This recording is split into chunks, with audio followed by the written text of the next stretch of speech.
Olá, meus irmãos! Hoje nós vamos refletir sobre um salmo que é muito conhecido, o Salmo 23, que também é um salmo de Davi. Diz assim: O Senhor é o meu pastor, nada me faltará. Ele me faz repousar em pastos verdejantes. Leva-me para junto das águas de descanso. Refrigera-me a alma. Guia-me pelas veredas da justiça por amor do seu nome. Ainda que eu ande pelo vale da sombra da morte, não temerei mal nenhum, porque tu estás comigo, o teu bordão e o teu cajado me consolam. Preparas-me uma mesa na presença dos meus adversários. Unges-me a cabeça com óleo e o meu cálice transborda. Bondade e misericórdia certamente me seguirão todos os dias da minha vida e habitarei na casa do Senhor para todo o sempre. Meus irmãos, esse é um salmo, belíssimo. A estrutura dele, a estrutura poética dele é algo realmente encantador. Não é à toa que até algumas pessoas que não olham para a Escritura como palavra de Deus, olham para a Escritura apenas como um livro religioso, como um livro que retrata a história religiosa do povo de Israel. Até quem não dá para a Escritura o valor que nós damos, olha para esse salmo e reconhece nele uma peça muito bela, porque é realmente um salmo muito belo. Davi, quando ele descreve a relação dele com Deus, ele usa uma figura aqui que é muito conhecida por ele, porque ele, antes de ser rei, ele era pastor, ele tomava conta de rebanhos. Então ele usa uma linguagem que para ele é muito familiar, quando ele diz que o Senhor é o pastor dele, Deus como pastor e ele como a ovelha. Então é uma linguagem que tem tudo a ver com as atividades que Davi conhecia muito bem. E quando ele diz aqui, o Senhor é meu pastor, nada me faltará, ele vai descrever o que ele está chamando de nada, o que é esse nada me faltará. Então ele vai descrever aqui, vai falar de repouso, que o Senhor é aquele que cuida dele, que vai fazer com que ele repousasse em pastos verdejantes. Vai falar sobre abastecimento também, não só do pasto, a manutenção, não só com o pasto que tem a ver com comida, mas com água também, vai abastecê-lo, vai conduzi-lo para as águas de descanso. Tem a ver com o cuidado da alma, com refrigerar a alma, com direção para a vida, guia-me pelas veredas da justiça por amor do seu nome. Ou seja, tudo aquilo que um pastor faz com a sua ovelha, de levar para o pasto, de levar para a água, de conduzir pelo caminho certo. Ele vai aplicando isso, mas para a realidade da própria existência de Davi, para as demandas dele enquanto ser humano. E ele continua, a questão da presença do Senhor no meio do vale da sombra da morte, no meio daquelas situações de perigo. Ele diz, ainda assim, ainda que eu tiver que passar pelo vale da sombra da morte, eu não vou temer, porque a tua vara e o teu cajado me consolam. E é importante a gente lembrar que as expressões vara e cajado apontam para uma espécie de disciplina. Porque ao mesmo tempo que ela poderia ser usada para proteger o rebanho de algum lobo, de algum salteador, poderia ser uma arma do pastor para proteger a ovelha, também era aquilo que ele usava para dar uma correção na sua ovelha, Então tem a ver com essa percepção da disciplina do Senhor, o consolar. Ele reconhece que em meio às dificuldades da vida, passar pelo vale da sombra da morte, uma vez estando com o Senhor, ele seria consolado, que Deus usaria aquela situação toda ali também como um instrumento para aperfeiçoá-lo, para aproximá-lo para o próprio Deus, E ele fala também dessa provisão em meio aos inimigos, aos adversários. Preparas-me uma mesa, unges-me a cabeça com óleo. Ou seja, mesmo com adversários, é o Senhor quem me prepara a mesa. é Ele quem me garante a vitória, é Ele que mantém o óleo sobre a minha cabeça, é Ele quem me mantém ainda caminhando nesse mundo, mesmo em meio a adversários. E ele conclui então com essa declaração de bondade e misericórdia como algo sempre presente na vida dele e essa esperança de habitar com o Senhor para todo sempre. E é um salmo muito belo, mas eu quero chamar a tua atenção para duas coisas aqui. Primeiro, a primeira delas é que o salmo todo ele se reveste de uma relação de entrega. Davi declara que o Senhor é o meu pastor e nada me faltará. E então ele começa a falar as coisas que Deus faz. E como que Davi é conduzido.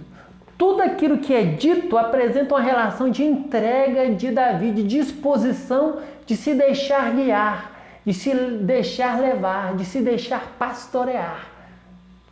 Olha só, ele me faz repousar, ele me leva, leva-me, ele é quem me refrigera a alma, ele é quem me guia. Ainda que eu ande, eu não vou temer, porque ele está comigo. Porque tu estás comigo, o teu bordão e o teu cajado vão me consolar, me consolam. Ele prepara-me uma mesa, ele é quem unge a minha cabeça com óleo. Olha que tudo isso tem a ver com a disposição de se deixar pastorear, de se entregar, de ser guiado pelo Senhor. O salmo todo está cheio dessa postura de entrega. Então, ao analisarmos esse salmo numa perspectiva devocional, eu quero te desafiar para uma reflexão nesse sentido. Como que você tem vivido a vida? Qual é a postura do teu coração? É uma postura de entrega, de desejar ser guiado pelo Senhor e de realmente se colocar nas mãos dele para ser guiado? Ou você quer viver a vida e tem vivido a vida da maneira que melhor lhe agrada? Sendo você mesmo o condutor, o guia da tua vida e da tua história. Não é isso que a gente vê aqui com Davi. Com Davi não, Davi ele demonstra uma entrega, ele se deixa pastorear. E essa é uma questão extremamente desafiadora, porque um dos grandes desafios que eu vejo no dia a dia é que as pessoas têm muitas dificuldades em se deixar pastorear por Deus, se deixar guiar por Deus. Elas querem que as coisas sejam do jeito delas, conforme o coração delas deseja. E não da forma como Deus quer fazer, da forma como Deus quer conduzir, da forma como Deus quer levar. Então esse é o grande e primeiro desafio desse texto.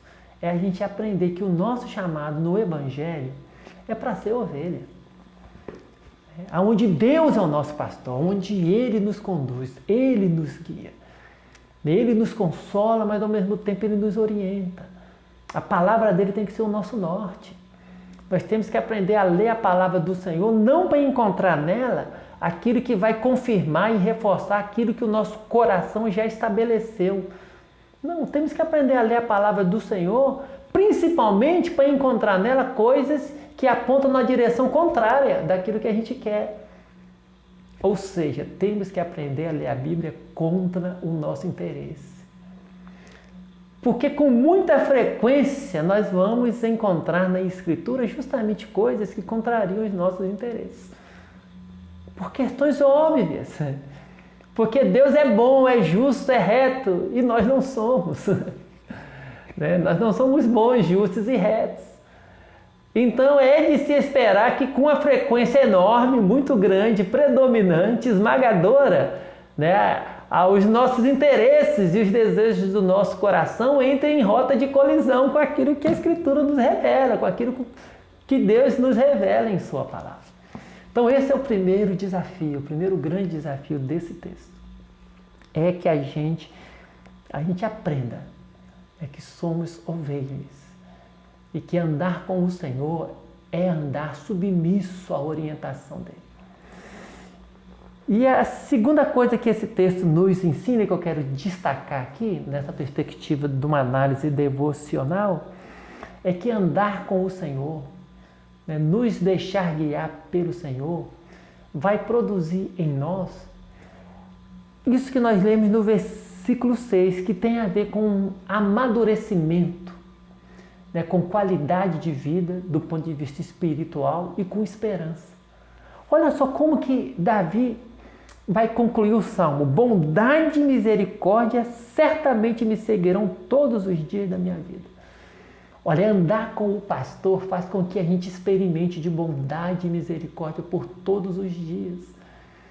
Isso significa um amadurecimento na vida, ou seja, nós passaremos pela existência, experimentaremos uma série de situações aqui, né, que tem a ver com achar direção, né, um caminho, né, de justiça no meio desse mundo caído, porque o Senhor vai nos guiar, de achar refrigério para a alma no meio desse mundo, de achar provisão no meio desse mundo, tudo isso porque o Senhor vai nos conduzir, de passar pelo vale da sombra da morte e aprender, porque a vara, né, o cajado, a disciplina do Senhor estarão presentes ali conosco.